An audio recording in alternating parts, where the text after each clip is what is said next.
በስመ አብ ወወልድ ወመንፈስ ቅዱስ አሐዱ አምላክ። ከዚህ የበለጠ ታያለህ። የዮሐንስ ወንጌል ምዕራፍ 1 ከቁጥር 51 ይህን የተናገረው ጌታችን አምላካችን መድኃኒታችን ኢየሱስ ክርስቶስ ሲሆን የተናገረው ቃሉ ለቅዱስ ናትናኤል ከ12 ሐዋርያት ለሆነው ለቅዱስ ናትናኤል ነው። የተነገረበት ቦታ ደግሞ መጽሐፍ ቅዱስ እንደሚነግረን ደን በእግራችን እንኳን ባናየውም በመጽሐፍ ቅዱስ ዓይን ያየናት ከኢየሩሳሌም ውስጥ የምትገኝ ናዝሬት ወይም ደግሞ ገሊላ በምትባል ቦታ ናትናኤልን ያነጋገረው ኃይለ ቃል ነው። ክቡር አባታችን ሊቀ ብርሃናት የዚህ ደብር አስተዳዳሪ አባቶች፣ ካህናት፣ ወንድሞች ዲያቆናት፣ የሰንበት ትምህርት ቤት መዘምራን ወንድሞቻችን፣ እህቶቻችን ከቅርብም ከሩቅም የመጣችሁ አባቶች፣ እናቶች፣ ወንድሞች፣ እህቶች፣ ሕፃናትም ጭምር በልዑል እግዚአብሔር ስም እንደምን አደራችሁ? እንደምን ቆያችሁ? አሜን። እግዚአብሔር አምላካችን በነቢያት ትንቢትን የሰጠ ለሐዋርያት ወንጌልን ያስተማረ ለሊቃውንቱ ምስጢርን የገለጠ አምላክ የምስጢር ባለቤት የሁላችንን ምስጢር ይግለጥልን። ለዚህ ዕለት ለዚህ ሰዓት ያደረሰን አባቶቻችን አምላክ ስሙ ለዘላለም የተመሰገነ ይሁን። ዛሬ ተደራራቢ በዓላቶች ናቸው ያሉት። አንደኛው የምንወደው የሚወደን በችግራችን ጊዜ የሚደርስ ስንጠራው ፈጥኖ የሚደርስልን ወደቅንበት የሚያነሳን ስንታረዝ የሚያለብሰን እስራኤልን የመራ በሙሴ ላይ አድሮ እየረዳ ወደ ምድረ ርስት ያስገባ ከእግዚአብሔር ተልኮ የመጣ የበዓሉ ወይም ደግሞ በዓሉ የቅዱስ ሚካኤል ወርሃዊ በዓል ነው። ብዙ ሰዎችን ረድቶበታል፣ አግዞበታል። ሁለተኛው ደግሞ በሀገራችን በኢትዮጵያ ውስጥ በአጉስም የተወለዱት አባ ሳሙኤል የጻድቁ የአባታችን እረፍታቸው ነው። ሳሙኤል ዘዋልድባ ይላቸዋል። የተወለዱት እንግዲህ በአክሱም አካባቢ ነው። እናታቸው ዓመተ ማርያም፣ አባታቸው ደግሞ እስጢፋኖስ የተባሉ ደጋግ ጻድቅ ጸሎተኛ የሆኑ እናት አባት ነበሯቸውና እኒህን ጻድቅ ደግሞ ወለዱ። ሲወልዷቸው ወስደው ከትምህርት ቤት አስገቧቸው። ሁሉን ተማሩ። ትሩፋቱን ተጋድሎውን ሲፈጽሙ ቆዩና ውዳሴ ከንቱ ሲመጣባቸው እዚህ መሸሽ አለብኝ ከቤተሰብ ርቄ መሄድ አለብኝ ብሎ ዛሬ በኢትዮጵያ ዋና ሆኖ የሚጠራው እንደነ ደብረ ሊባኖስ እንደነ ማህበረ ሥላሴ እንደነ ዝቋላ ከነሱ የበለጠው ነው የሚጠራው። ምግብ የማይበላበት እንስሳት አራዊት ያሉበት ቋርፍ በልቶ የሚኖርበት አባቶቻችን ወደዚህ ገዳም ተሻግረው መጡ። ያችን ገዳም ደግሞ በጸሎታቸው ወደ እግዚአብሔር ቢያመለከቱ እንደ ሞሰብ ብድግ አድርገው ያዙና ዋልድባን መሬት አስባረኳት፣ ተባረከች፣ እሳቸው ተባረኩባት። በዚያ ላይ ትሩፋታቸውን እየቀጠሉ ቆዩና በዛሬው ዕለት ደግሞ ከዚህ ዓለም ተለይተው ወደ አምላካቸው የሄዱበት ትልቅ በዓል ነው። የጻድቁ አባታችን በረከታቸው ከሁላችን ጋር ይሁን። ሶስተኛው ስብከት ነው። እንግዲህ ስብከት ሰበከ አስተማረ ካለው ግስ የወጣ ነው። መስበክ፣ መሰበክ፣ አሰባበክ፣ ትምህርት እያሉ አባቶቻችን አብራርተውታል።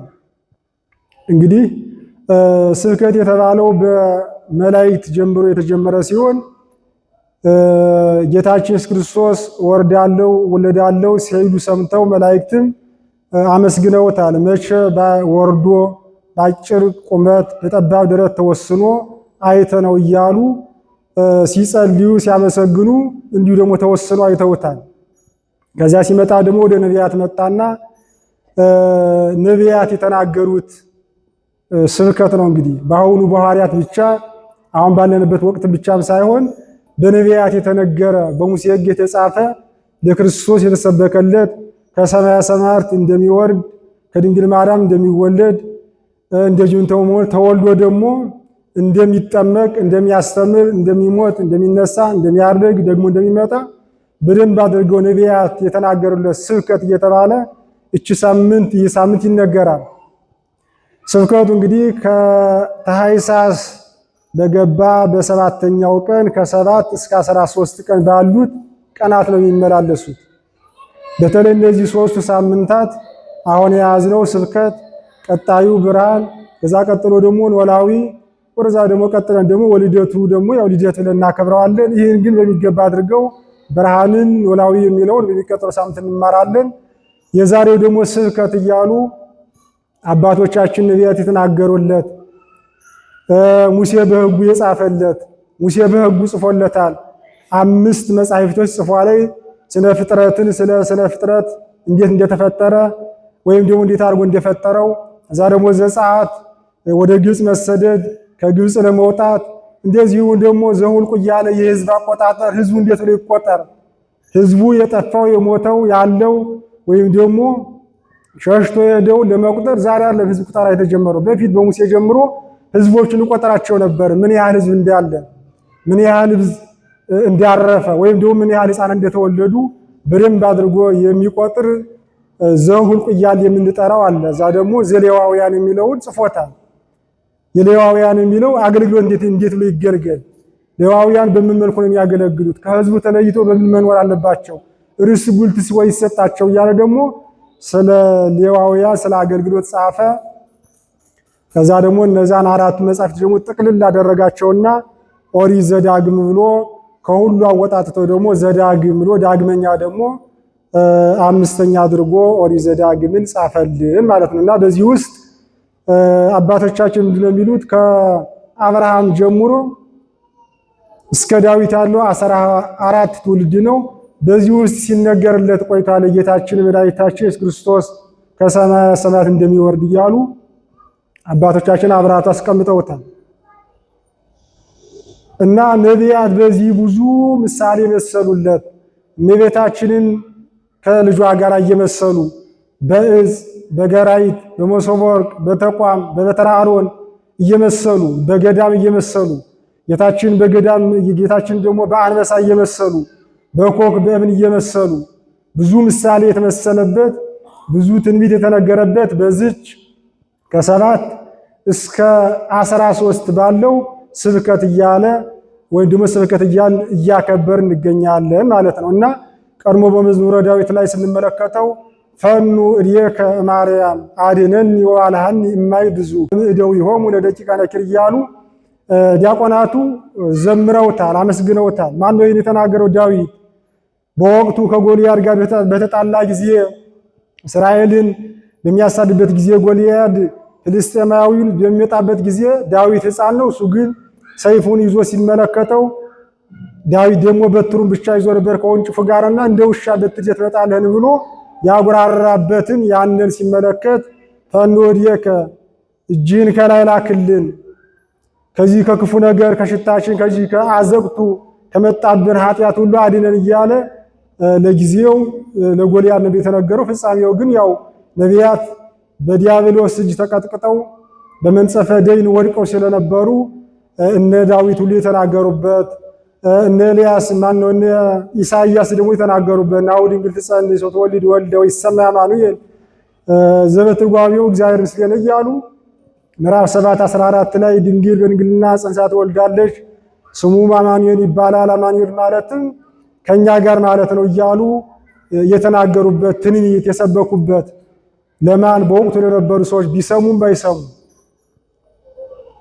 እና ይህችን ሳምንት ደግሞ ስብከት እያል ጌታችን ኢየሱስ ክርስቶስ ከሰማየ ሰማያት እንደሚወርድ ከድንግል ማርያም እንደሚወለድ ነቢያት የተናገሩበት ኢሳይያስ ነቢይ በመንፈሰ ትንቢት ምስጢር ለአማኑኤል እያለ እዚህ ቅዱስ ኤፍሬም ወስዶ በውዳሴ ማርያም አስቀምጦታል። ምስጢርን በሚገልጥ ምስጢርን በሚያናግር በመንፈስ ቅዱስ ተገልጾለት የአማኑኤል ምስጢር አየና ቢያያል ውዳሴ ማርያም ተርጓሚያን አብራርተውታል። እዛ ጋር እንዘይብል እንዲህ እያለ ጸራ ጮኸ ይላል። ሕፃን ተወለደነ እንደተወለደ አድርጎ ተናገረልኝ ይላል። ቀድሞ ነው የነበረ ከጌታ ልደት በፊት ነው የነበረ። እሱ ግን እንደተወለደ አድርጎ ይናገሩ ነበር። አንስ ኃይለከ ወናድነን እያሉ ናድነን ኃይልህን ላክልን። መቅሰፍቱ በዛ፣ ረሃቡ በዛ። ምክንያቱም ቢጾሙም ቢጸልዩም ወደ ሲኦል ወረዳቸው አልቀረም ነበር። እደ እግዚአብሔር እንደ ድንኳን እንዳጎበር ሆና ብትከለከላቸው ብትከልላቸው ግን ወደዛም ወረዳቸው ስላልቀረ ስብከቱን አበዙ። ነቢያት ተናገሩ፣ ሐዋርያት ሰበኩት። ሊቃውንቱ ደግሞ አመሰጠሩት ይህ ምስጢር እና ይህ ሳምንት ምስጢር ማነው ስብከት እያልን የምንማማረው ከዚህ ላይ ስብከቱ አለና ቀድሞ ዮሐንስ ወንጌል ምዕራፍ 1 ከቁጥር 41 ላይ 44 ላይ ጀምሮ ቀድሞ እንዲያነበውን ስንመለከተው እንደሰማነው ወበሳኒታ ፈቀደ ይሁድ ገሊላ ይላል። በማግስቱ ጌታችን አምላካችን መድኃኒታችን ኢየሱስ ክርስቶስ ወደ ገሊላ ሊሄድ ወደደ ይላል። ማግስት እያለ ደጋግሞ ጠርቷል። በዚህ በምዕራፍ 1 ከቁጥር 29 ላይ ጀምሮ ስንመለከተው ማግስት የትኛው ማግስት የመቼው ማግስት ነው? ማግስት የሚለው ቅዱስ ዮሐንስ መጥምቀ መለኮት ሕዝቡን በንስሐ ጥምቀት ወይም ደግሞ ለንስሐ በሚያጠምቅበት ጊዜ አይሁዳውያን ሌዋውያን ሊቃውንት ላኩ። በማን ስም ነው የምታጠምቂ ያለ በክርስቶስ ስም ነውን ወይስ ማን እያሉ ጠይቀውት ነበርና አይደለሁም እኔስ በምድረ በዳ ወይም ደግሞ የእግዚአብሔር መንገድ የምጠርግ ነኝ እንጂ አይደለሁም ብሎ መልስ የሰጠበት ነበርና ይለዚያ ነው ማግስት እያለ የሚጠራ ያለ።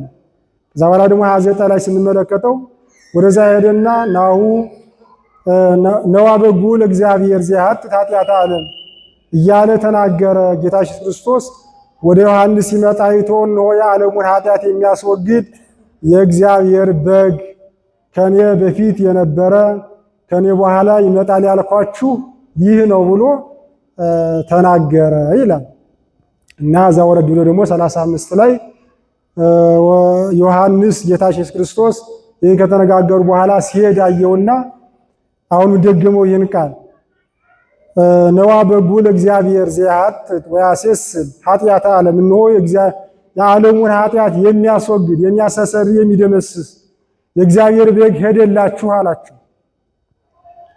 ከዛ የነበሩት 2 ደቀ መዛሙርት ነበሩት ይላል ወንጌሉ። 2 ደቀ መዛሙርት ነበሩትና ተከትለውት ሄዱ። ተከትለውት ከሄዱ በኋላ የት ትኖራለህ በአይቴ ትሄዱ ብለው ወይም ደግሞ ጠየቁት ይላል። እሱ ግን መለሰላቸው ኑ ተከተሉና ያለውበት ኑ ብሎ ፈቀደላቸው ይላል። ተከትለውት ሄዱ። አዩት። እስከ 10 ሰዓት በዚያ ቆዩ ይላል። ተመለከቱት። የሚኖርበትን የሚያድርበትን የሚወጣበትን የሚገባበትን ሁሉ ተመለከቱት ይላል። ከዛ በኋላ እንድርያስ ወደ ቅዱስ ጴጥሮስ ወደ ወንድሙ ሄደና ማስያስ የተባለውን ክርስቶስን እኮ አገኘነው ና ብሎ እና ከበረከቱ ተሳተፍ ወንድሜ ብሎ ወንድሙን ጴጥሮስን ይዞት ወደ ጌታችን ወሰደው ይላል። ከወሰደው በኋላ ጌታችን ደግሞ ተመለከተና ስምዖን ሆይ የዮና ልጅ ስምዖን ሆይ ብሎ ጠራው። የአባቱ ስም የአያቱንም ጠራበት ይላል። ከዚህ በኋላ ኬፋ ተብለህ ትጠራለህ ብሎ ስም ሰየመው ይላል። ስም ሰየመው። ጌታችን ኢየሱስ ክርስቶስ ፈቅዶላቸው ነው። በዚህ በማቴዎስ ወንጌል ላይ አንድ ሰው ሊከተል ቢለው እኮ አልፈቀደለትም። ለቀበሮች ጉድጓድ፣ ለአዕዋፍ ደግሞ መሰማሪያ አላቸው። ለሰው ልጅ ግን ራሱን የሚያስጠጋበት አንዳችም ነገር እንኳን የለውም ብሎ ያን ሰው ከልክሎታል። እነዚህ ግን አልከለከላቸውም። እነዚያን የከለከለበት ምክንያት አለው። ምክንያቱም በስጋ የተተበተበ ሰውነት ስለያዘ ቆራጥ ስላልሆነ አልፈቀደለትም። እግዚአብሔርን የሚከተል ሰው ወይ ደግሞ ከእግዚአብሔር ጋር የሚኖር ሰው ራሱ መድኃኒዓለም ሲፈቅድ ነው።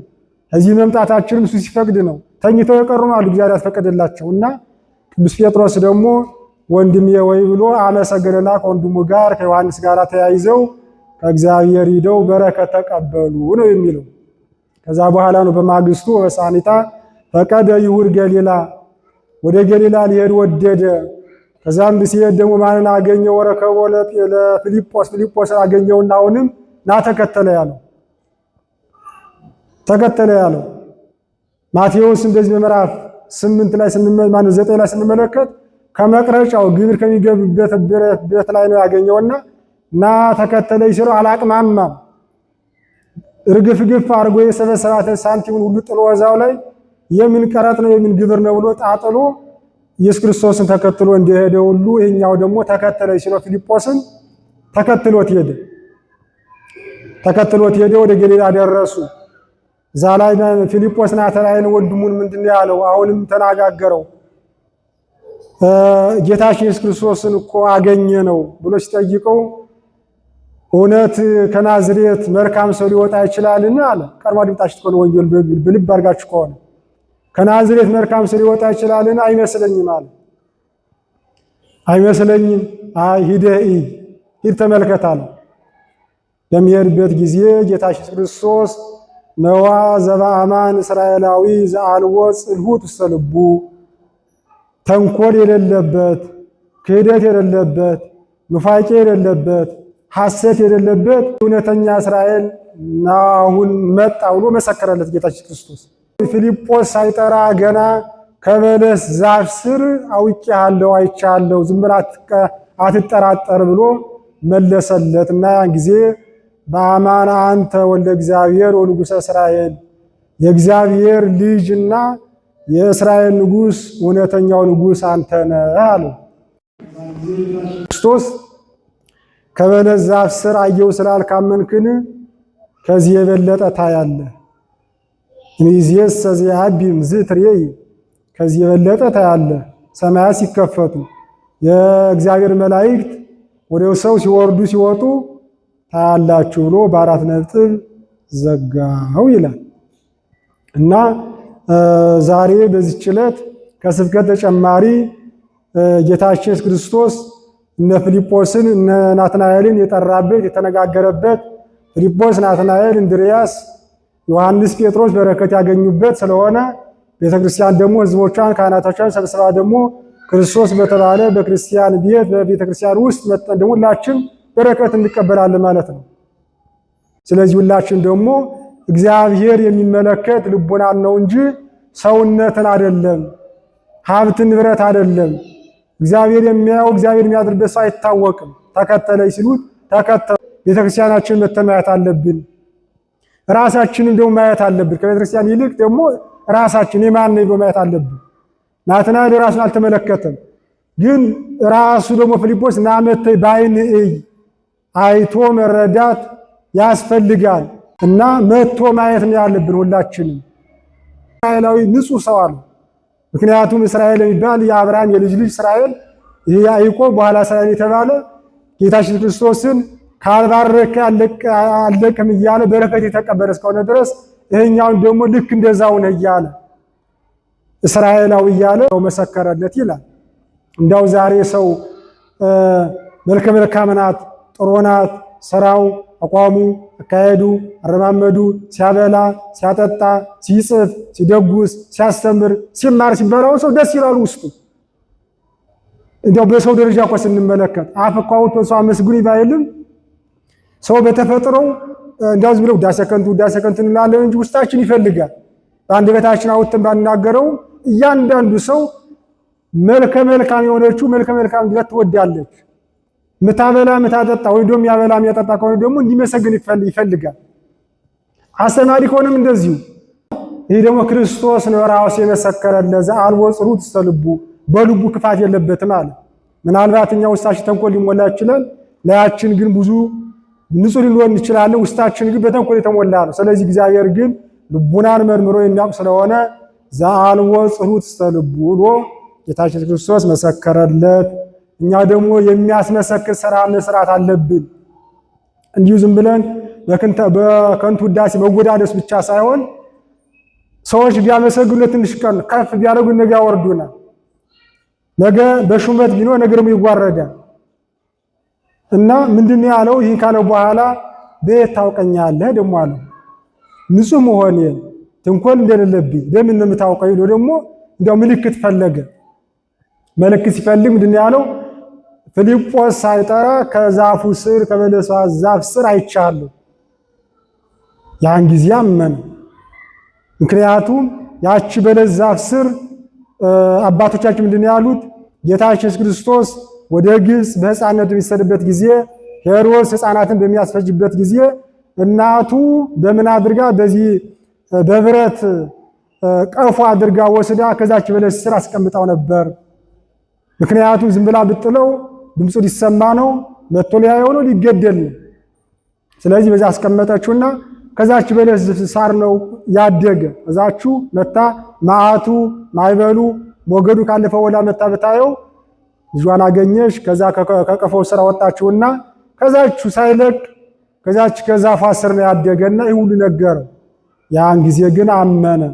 እውነትም አንተ የእግዚአብሔር ልጅ የእስራኤል ንጉሥ ነህ ብሎ መሰከረ ይላል።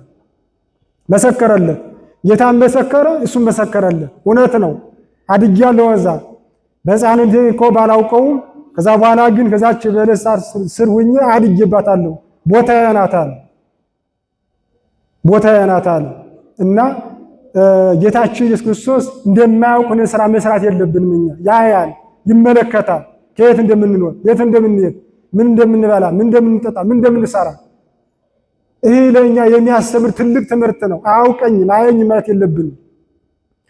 ከበለሷ ዛፍ ስር እንግዲህ መቼ ነው ጌታችን ክርስቶስ በሁለት ዓመት ከመንፈቅ ወይም ከሁለት ዓመቱ በሚሰደድበት ጊዜ ነው እንግዲህ የዛች የነበረ ይሰው የተገናኙት እኮ በ30 ዓመት በኋላ ነው። ጌታችን ክርስቶስ ተጠምቆ ወዲያውኑ እና ይሄን የመሰከረ አምላክ ደግሞ ሁላችንም ተሸጉጠን የምንሰራው ስራ ሁሉ በእግዚአብሔር ዘንድ የተገለጠ ነው። የሚሰወር ነገር የለም። ከሰው ልንሰወር እንችላለን፣ ከእግዚአብሔር ዘንድ ግን አንሰወርም። ስለዚህ ሁላችንም ደግሞ ሰውን መናቅ ስለሌለብን የሚያስተምረን ትምህርት ነው። እዛ በኋላ ምንድነው ያለው? ከዚህ የበለጠ ታያለህ አለው። ምን ነው የሚያየው? ትምህርቱን፣ ታምራቱን። ምክንያቱም አብሮ 3 ዓመት ከ3 ወር ስለሚኖር ሙታኑን ማስነሳት እና አልዓዛርን ድውዩን መፈወስ መጻጉዕን 12 ዓመት ደም ሲፈሳት የነበራትን አየ። አልዓዛር ተመለከተ። ታያለህ ብሎታል እኮ ትንቢት ተናግሮት ታያለህ እዚህ የበለጠ አለ። ከዛ ቀጥሎ ደግሞ የእግዚአብሔር መላእክት ወደ ሰው ሲወርዱ ሲወጡ ታያለህ። ማንን? ራሱ ክርስቶስን ነው የሰው ልጅ የሚለው። ሲያመሰግኑ ሲሰግዱ ሲጸልዩ ትመለከታለህ። በኋለኛው ጊዜ ደግሞ ሳርግ ደግሞ ታያላቸዋል። እዚህ ሐዋርያት ሥራ ላይ ተሰብስበው ሲመለከቱ ጌታ ሲያርግ ነጫጭ የለበሱ ሰዎች ተመለከቱ ይላል። ሁላችንም ደግሞ በዚህ የምንማረው ትምህርት አንደኛ ክርስቶስን መከተል አለብን። ሁለተኛ ደግሞ መተን ማየት አለብን። ዳር ዳር አንበል። እዛ ደግሞ አይተን ማመን አለብን። እዛ ደግሞ ሰዎችን መናቅም አገርን መናቅም የለብንም። ሰዎችን ማክበር በአግባቡ የክርስቶስ አምሳል አድርጎ ስለ ክርስቶስ በአምሳሉ በአካሉ ስለፈጠረው ሰውን በአግባቡ አድርጎ ሀብታም ነው፣ ድሃ ነው፣ አጭር ነው፣ ረጅም ነው ማለት የለብንም። ሁላችን በአግባቡ መኖር አለብን። እግዚአብሔር አምላካችን ለዚህ ዕለት ለዚህ ሰዓት ያደረሰን የአባቶቻችን የጻድቁ አባታችን የአባ ሳሙኤል የመልአኩ የቅዱስ ሚካኤል በረከት ረድኤት ከሁላችን ጋር ይሁን።